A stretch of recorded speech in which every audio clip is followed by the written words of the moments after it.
The first time I saw him, I thought he was just another stranger in the city New York breeds them by the millions. Shadows slipping through neon light. But I was wrong. He wasn't a stranger. He was the man paid to haunt me, to watch every move I made, to record the secrets I thought were mine alone. And now, somehow, he's the only one standing between me and the bullet meant for my heart. New York has always been ruthless, but that night it felt like the city itself was pressing its weight on my chest, forcing me to face the ugly truth. The man I trusted was the man who betrayed me.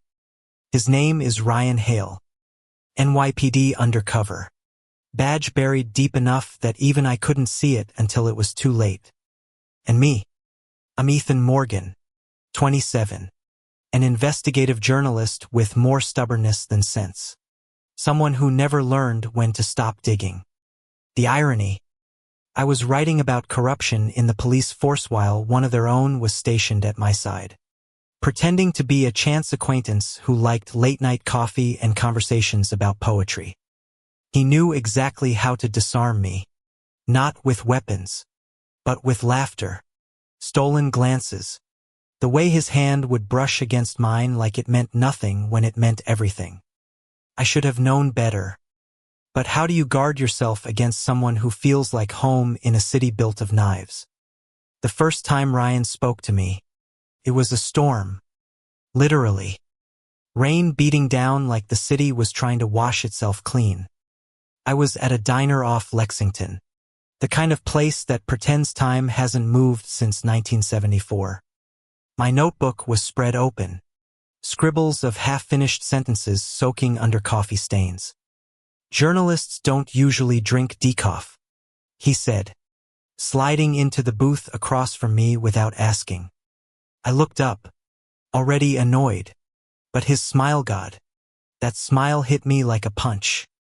Crooked, a little cocky, like he'd read every line of my frustration and was amused by it. Maybe I'm not your usual journalist, I muttered. He chuckled, leaning back, his leather jacket creaking with the sound of rain outside. Guess not. Should have ended there. A stranger. Conversation. The storm swallowing him back into the city. But it didn't. Weeks blurred. Ryan was everywhere in my subway car. At the corner bodega. Walking into the same bar I swore I'd chosen at random. At first, I thought it was coincidence. New York is vast, but it also folds in on itself. The city's good at tricking you into believing fate's hand is nudging people together. But fate had nothing to do with Ryan Hale. He was assigned to me. I found that out later, in the ugliest way possible. The night of betrayal is burned into my skin like a scar. I had just uncovered something dangerous, files linking a high-ranking NYPD official to organized crime. Proof. Hard evidence. The kind of thing that could tear a department apart. The kind of thing that could get a journalist killed. I came home to find Ryan in my apartment, his badge half hidden in his wallet on my desk. My blood froze. You were never supposed to see that, he said, his voice low, guilty, like even he couldn't stand the truth hanging between us. All the pieces fell into place in that second, the coincidences, the timing, the way he always seemed to know where I was going before I did. You used me, I whispered, throat raw. Every smile, every touch, it was all part of your job. But then his eyes dark, stormy, begging met mine. It wasn't all a lie. And that's when the gunfire shattered the window. We barely made it out alive. Now we're running. Two fugitives in a city that devours loyalty and spits out bones. I don't know if I can forgive him. I don't know if I can trust him. But I do know this, Ryan Hale is the only person keeping me alive. And maybe, just maybe, the same man who betrayed me will be the one to save me. That's the cruel trick of love, isn't it? It doesn't ask for permission. It doesn't wait for the right timing. The storm's in, even when everything else is fire and glass. Ryan and I were standing at the edge of something that could destroy us both. But when his hand finds mine, when his voice trembles with promises he doesn't deserve to make, I start to wonder if survival is even possible without him. Because New York isn't just the city that never sleeps. It's the city that never forgives. And neither do I. The glass shattered in a hail of sparks and gunfire, and Ryan shoved me to the ground with such force that I felt the air knock out of my lungs. For one terrifying second, the only sound I heard was my own heartbeat, frantic and uneven, like a trapped bird. Then his voice cut through the chaos sharp, commanding, "Stay down, Ethan." I wanted to scream at him, curse him for the betrayal still burning in my veins. But instinct forced me to obey. I pressed myself against the hardwood floor of my apartment, shards of glass biting into my arms. Bullets tore through the walls, spraying plaster across the room like confetti from hell. Ryan was already at the window, his gun raised, firing back into the dark. He wasn't aiming like a cop protecting a civilian. He was aiming like a man fighting for someone he refused to lose. When the gunfire ceased, silence fell heavy and sudden, like the whole building was holding its breath.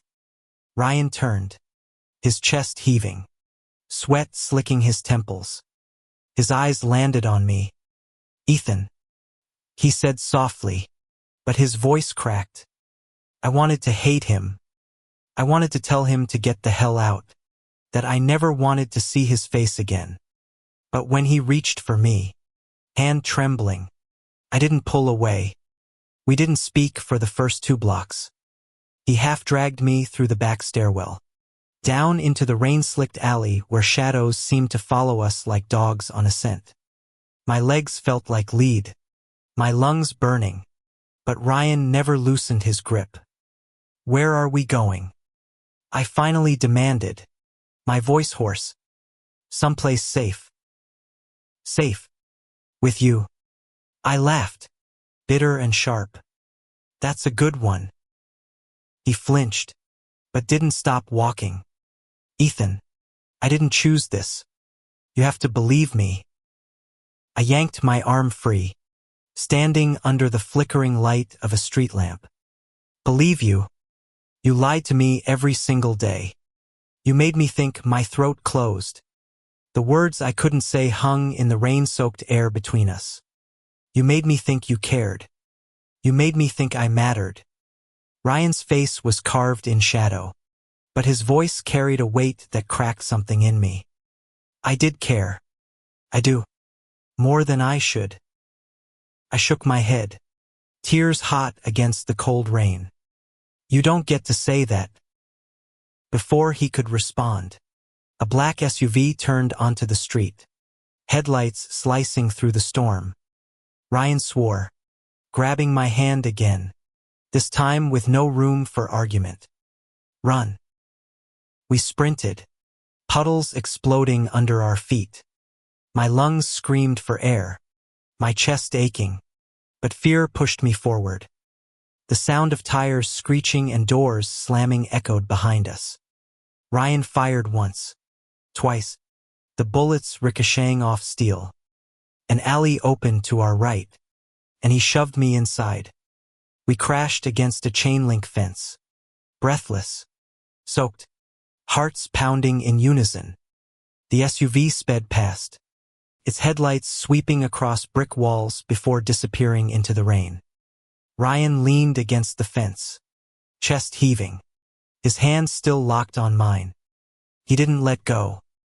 "You're not safe anymore, Ethan," he said, his voice low and urgent. "They know what you found. They won't stop until you're silenced." "And whose fault is that?" I spat. "You fed them everything. You were supposed to be protecting me. And instead," his eyes burned into mine, raw and desperate, "I was protecting you. You think I didn't know what they'd do if you got too close?" You think I wasn't fighting every damn day to keep them from pulling the trigger sooner? The rain drummed on the metal fence between us. But I couldn't move, couldn't breathe. Ryan stepped closer, the space between us vanishing until I could feel the heat of his body despite the storm. His hand rose, hesitant, brushing against my cheek as if asking for permission he didn't deserve. I screwed up, he whispered. But Ethan, you're the only thing that's ever felt real in this whole damn mess. I wanted to shove him away. I wanted to scream. But instead, I closed my eyes. And for one fragile moment, I let myself lean into the touch. We found refuge in a rundown motel on the outskirts of Queens. Ryan kicked the door shut, locked it, and pulled the curtains tight. My clothes clung to me like a second skin, my body shaking from adrenaline, exhaustion, and something far more dangerous longing. He tossed his gun onto the nightstand, sat on the edge of the bed, and buried his face in his hands. For the first time since I met him, he didn't look like a cop, or a liar, or even a protector. He looked broken. I don't know how to fix this, he said quietly, but I'll die trying if I have to. I stood by the window, arms crossed, trying to build walls that crumbled every time I looked at him. Why me, Ryan? Out of everyone you could have been assigned. Why me? He lifted his head, his eyes bloodshot but steady. Because you're the one they were afraid of. You're the one they couldn't control. And maybe he paused, swallowing hard. Maybe because fate finally gave me something worth losing. The room fell silent except for the rain against the glass. I hated him. I needed him. And I was terrified of what that meant. The night stretched long, filled with confessions neither of us wanted to make, and silences that said more than words could. Somewhere between anger and exhaustion, I realized something I didn't want to admit. Ryan Hale wasn't just the man who betrayed me. He was also the man who could save me. And God help me, I wasn't sure which truth was more dangerous. The first time I saw him, I thought he was just another stranger in the city New York breeds them by the millions. Shadows slipping through neon light. But I was wrong. He wasn't a stranger. He was the man paid to haunt me, to watch every move I made, to record the secrets I thought were mine alone. And now, somehow, he's the only one standing between me and the bullet meant for my heart. New York has always been ruthless, but that night it felt like the city itself was pressing its weight on my chest, forcing me to face the ugly truth. The man I trusted was the man who betrayed me. His name is Ryan Hale. NYPD Undercover. Badge buried deep enough that even I couldn't see it until it was too late. And me? I'm Ethan Morgan, 27. An investigative journalist with more stubbornness than sense. Someone who never learned when to stop digging. The motel smelled of damp wood and stale cigarettes. A place built to forget faces. Ryan shoved a chair under the doorknob after triple-checking the locks. Then finally let his shoulders slump. His gun rested on the nightstand like a third presence in the room, daring us to acknowledge it. I sat on the edge of the second bed, arms wrapped around myself. The silence stretched, thick as smoke. Every nerve in my body screamed to break it, but I didn't want to give him the satisfaction. Not yet. He was the first to speak. They'll come back for you. I laughed bitterly. For me, or for what I know. Ryan lifted his eyes. There was a war in them, duty versus something softer. Rawer. Both. You're not just a name on a file anymore, Ethan. You're leverage. Target. And if you keep pushing, they'll bury you. Funny, I said, my throat tight. That's exactly what you were supposed to do. The words hit him like a blow. his jaw clenched, his hand raking through damp hair. For once, the perfect mask of control slipped, and what I saw beneath it terrified me more than the gunfire had. Regret. We argued until dawn. Not yelling, not screaming, but sharp words cutting deep in a whisper, as though raising our voices might summon the men hunting us. I accused him of playing me. He admitted it, but every word carried another truth beneath it. One he couldn't say outright, that somewhere between orders and duty, he had fallen. At one point, exhaustion dragged me into silence. I leaned against the headboard, staring at the rain streaking the grimy window. Ryan sat across the room, watching me like a man memorizing someone he feared losing. "You don't get it," he said at last, his voice low, almost hoarse. "When I was assigned to you, I thought it was just another job. But then you ruined it. You ruined me. You made me want something more than just survival." I swallowed, my chest aching. "Then why betray me?" He leaned forward, his elbows on his knees, his face buried in his hands. "Because I didn't know how to stop. And because I was too damn afraid of what they'd do if I didn't." His voice cracked on the last word, and for the first time, I realized that Ryan Hale, the man who had seemed so untouchable, was just as trapped as I was. Morning came harsh and gray. We slipped out of the motel before the clerk even stirred. Ryan insisting on back streets and subway tunnels that smelled of rust and old fear. Every glance over his shoulder set my nerves on fire. By noon, we were holed up in a library downtown, the kind of place no one under 50 visited anymore. I flipped through files on my laptop, hands shaking, while Ryan stood guard by the door. "We can't just keep running," I told him, my voice sharp. "I have enough here to expose them. Names, transactions, dates. If I publish, you'll be dead before it hits the front page." He snapped. "You don't understand who you're dealing with." "Then explain it to me." I slammed my hand against the table.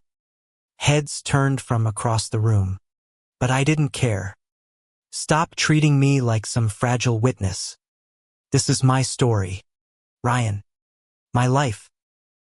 His eyes softened. "And I'm trying to keep you alive long enough to live it." The air between us burned, heavy with everything unsaid. He wanted to protect me, but every word, every action felt like a chain around my neck. That night, we found shelter in an abandoned warehouse Ryan swore was off the grid. He built a makeshift bed of old blankets, his movements mechanical, practiced. I watched him from the shadows, hating him for the lies, hating myself more for the way my heart twisted at the sight of his hands, rough and scarred, moving with such care. Finally, he sat beside me, closer than he had any right to be. The silence hummed. "Ethan," he whispered, his voice raw. "I can't promise I'll get us out of this, but I swear I won't let them touch you." I turned toward him, anger melting into something I couldn't fight anymore. His face was inches from mine, his breath warm despite the chill. And for one reckless moment, I let myself believe him. The warehouse creaked with the sound of the city beyond its walls. Rats scurried in the shadows. Pipes dripped in the distance. But inside, the silence between Ryan and me was deafening. Every time I closed my eyes, I saw the flash of his badge, the moment that cracked everything between us. Yet here I was, tucked in a pile of stolen blankets while he sat inches away, one hand resting on the gun in his lap like he could ward off the entire world. Sleep never came. When I shifted, he noticed. Always, his eyes found me in the dark, steady, protective, guilty. Around 4 in the morning, he whispered, "You should try to rest." Hard to rest when the man who lied to you is holding a gun beside your bed. He flinched but didn't argue. Instead, he leaned back against the rusted beam behind him and let out a sigh that sounded too heavy for his 30-something frame. I lied. But I'm still here. That has to mean something. I turned away, staring at the cracked ceiling. It means you're stubborn. Or stupid. He muttered. But I'm not leaving you, Ethan. Not now. Not ever. The words lingered, sticky as the damp air. I didn't want to believe him, but a part of meth part that remembered his smile in the diner. The way he laughed too loudly. The way his hand brushed mine like an accident ached too. By sunrise, Ryan had mapped out a plan. We can't keep running blind, he said, crouching over the spread of papers and flash drives I'd managed to save. You've got enough here to nail half the department to the wall. But you need a way to get it out without them knowing who pulled the trigger. Anonymous drop. I suggested. There are journalists who'd kill for this story. They'll kill you first, Ryan said flatly. The cold finality in his tone made my stomach twist. So what then? I snapped. Hide forever. Hope they forget I exist. His jaw tightened. No. We go to someone I trust. I laughed bitterly. A cop. His silence was my answer. Unbelievable. I muttered. You expect me to put my life in the hands of another badge after what you did. Ryan's eyes met mine, sharp and unyielding. I expect you to put your life in my hands. Again. The room froze. Neither of us moved. I hated him for the arrogance. But what terrified me most was that part of me wanted to say yes. We made our way through Queens by foot, then subway, then on foot again. Ryan insisted on doubling back, switching lines, blending with the crowds. My nerves buzzed with every stop, every stranger's glance. On the E-train, pressed shoulder to shoulder with commuters, I felt his hand brush mine. Just once. Deliberate. My chest tightened. I wanted to pull away, but instead I stayed still, letting his touch ground me in the chaos. When we got off at West 4th, I finally asked, "Who's this person you trust?" "Detective Alvarez," Ryan said. "He's internal affairs. Been trying to crack this case for years. If anyone can protect you and the story, it's him. And if you're wrong, then we run again." His certainty was infuriating and terrifying.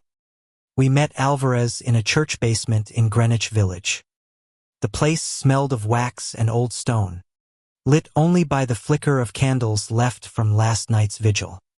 Alvarez was older, wiry, with eyes that had seen too much. He looked at Ryan first, then me. "So this is the journalist," he said. "The one you were supposed to keep tabs on." The words made my skin crawl. Glad to know I was just a job description. But Alvarez's gaze softened, just slightly. "And yet here you are, alive. Means he picked a side." Ryan didn't say anything, but the weight of his silence pressed into me like a confession.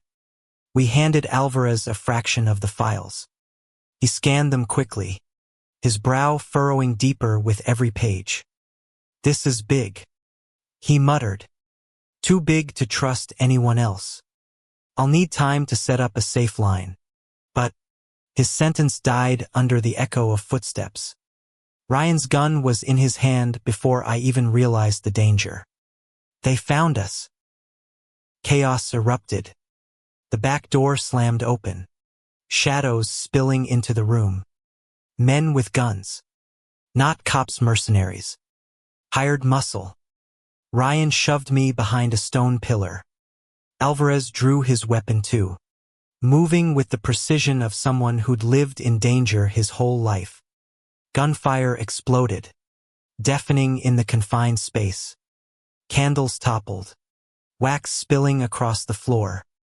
Ryan fought like a man possessed, covering me, pulling me close, firing until the air choked with smoke. At one point, a bullet ricocheted inches from my head. I stumbled, and Ryan caught me, pressing me against the pillar. His face was inches from mine, his breath ragged. "Stay with me," he hissed. "No matter what happens." I nodded, terrified, furious, aching all at once. The fight dragged on until the last mercenary fell, blood darkening the church floor. Silence returned, heavy and suffocating. Alvarez holstered his gun, his face grim. "This just confirmed everything. They'll stop at nothing." Ryan's hand lingered on my arm, steady and warm despite the tremor in his fingers. He looked at me, and in his eyes I saw something I hadn't dared hope for. Fear. Not for himself. For me. We spent that night in Alvarez's safe house, a cramped apartment above a laundromat. The hum of machines below filled the silence as I sat at the kitchen table, staring at Ryan. Finally, I broke. "Why do you care so much?" He looked at me like I'd stabbed him. "Because I love you, Ethan." The words shattered me. I wanted to laugh, scream, cry all at once. Instead, I whispered, "You don't get to say that." But his eyes didn't waver. "I'm saying it anyway." Silence stretched. My chest ached. And for the first time since the night everything collapsed. I let myself wonder if maybe, just maybe, love could survive in a city built on betrayal. Blood still stained the edges of Ryan's sleeve when the sirens finally faded. The city outside carried on, taxis honking, laughter spilling from bars, life resuming as if men hadn't just died to silence us. I sat curled against the wall of Alvarez's safe house, notebook clutched so tightly my fingers ached. Ryan crouched in front of me, his eyes searching. "Ethan, look at me." I didn't want to. I wanted to scream, to demand why he dragged me into this, why his love felt like both a shield and a curse. But when I finally met his gaze, I saw something raw: fear, devotion, and a desperate plea. "We're almost through," he said, voice low, steady. "One last move. We give Alvarez everything. Take down the network. And then it's over." Over. My laugh cracked like glass. "Ryan, even if we win, you think this city will forget? You think I'll forget?" His jaw clenched, and for a long moment, he said nothing. Then he reached out, brushing his knuckles against mine. Just that small touch sent a shiver through me. "I don't want you to forget," he whispered. "I just want you to believe there's something left after this. Something for us." The final confrontation came faster than either of us expected. Alvarez arranged a drop files delivered directly into the hands of federal agents who had no ties to NYPD corruption. It was risky, too clean, almost too easy. Ryan didn't trust it. Neither did I. But it was the only way. The meet point was the rooftop of an abandoned warehouse near the East River. Midnight, under a pale moon. The wind cut sharp across the water, carrying the smell of rust and gasoline. Alvarez was already there, a duffel of evidence at his feet. His eyes darted at every shadow. "Where are your people?"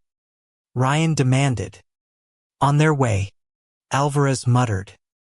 "But I've been doing this too long. If someone's going to double-cross us, it'll be tonight." The words were barely out when gunfire shattered the night. Figures surged from the stairwell, mercenaries again, faceless in black. Alvarez dove for cover.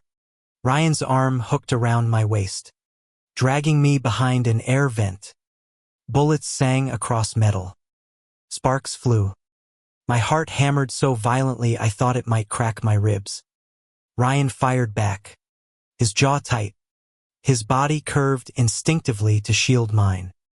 "Stay behind me. I'm not leaving you," I shouted over the chaos. His eyes flashed equal parts fury and something deeper. "Then stay alive with me." The fight was merciless. Alvarez went down with a graze to the leg but kept firing, cursing in Spanish between shots. Ryan moved like he'd been born for this moment precise. Ruthless, unstoppable. And yet, for every man who fell, two more seemed to appear. At one point, I saw a mercenary creeping from the side, weapon raised at Ryan's back. Without thinking, I hurled my notebook.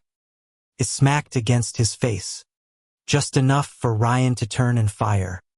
We locked eyes in that instant, adrenaline and terror binding us. "You saved me," he panted. "Guess we're even now." I shot back, though my knees shook. By the time the last mercenary hit the ground, the rooftop was a war zone of smoke and silence. Ryan staggered, blood seeping from a cut on his shoulder. I rushed to him, catching his weight as he collapsed against me. "Don't you dare," I whispered fiercely, pressing my hand against the wound. "Don't you dare leave me now." His lips curved into a faint, pained smile. "Never planned to." Alvarez limped toward us, clutching the duffel. "The files are intact. Feds are inbound. You too, you made it." I looked down at Ryan, his eyes glassy with exhaustion but locked on mine. And in that moment, I knew somehow, impossibly who had. The weeks that followed blurred into headlines, courtrooms, and testimonies. The network crumbled. Corrupt officers were dragged into the light, stripped of power, tried and sentenced. Alvarez testified. So did I. Ryan vanished from the official record, his name buried under confidential informant. He traded his badge for anonymity, his career for freedom. And me, my articles hit the front pages. My byline whispered in every newsroom. But I didn't write about Ryan. That part was mine alone. One evening, months later, I found him waiting on the rooftop of my Brooklyn apartment. No gun, no badge, just Ryan, in a worn jacket, the skyline burning orange behind him. "Thought you might not come back," I said softly. He smiled, weary but real. "I promised, didn't I?" I crossed the roof, heart pounding, until we stood inches apart. The city hummed around us, alive and endless. "You don't owe me anything anymore," I whispered. "I don't stay because I owe you," he murmured. His hand lifted, tentative, brushing my jaw. "I stay because I love you." The words landed differently this time, not as a confession under fire, but as truth. I leaned into him, closing the space, tasting salt and warmth as our lips met. For once, there was no siren, no gunshot, no shadow waiting to tear us apart. Just us, fragile and infinite, beneath a city that finally seemed to breathe easier. When we pulled apart, Ryan rested his forehead against mine. "So, what now?" I smiled, small but certain. "Now, we live." And in the quiet of that Brooklyn night, for the first time, I believed it. Thank you for listening. If you find it interesting, please like and subscribe to follow the next stories.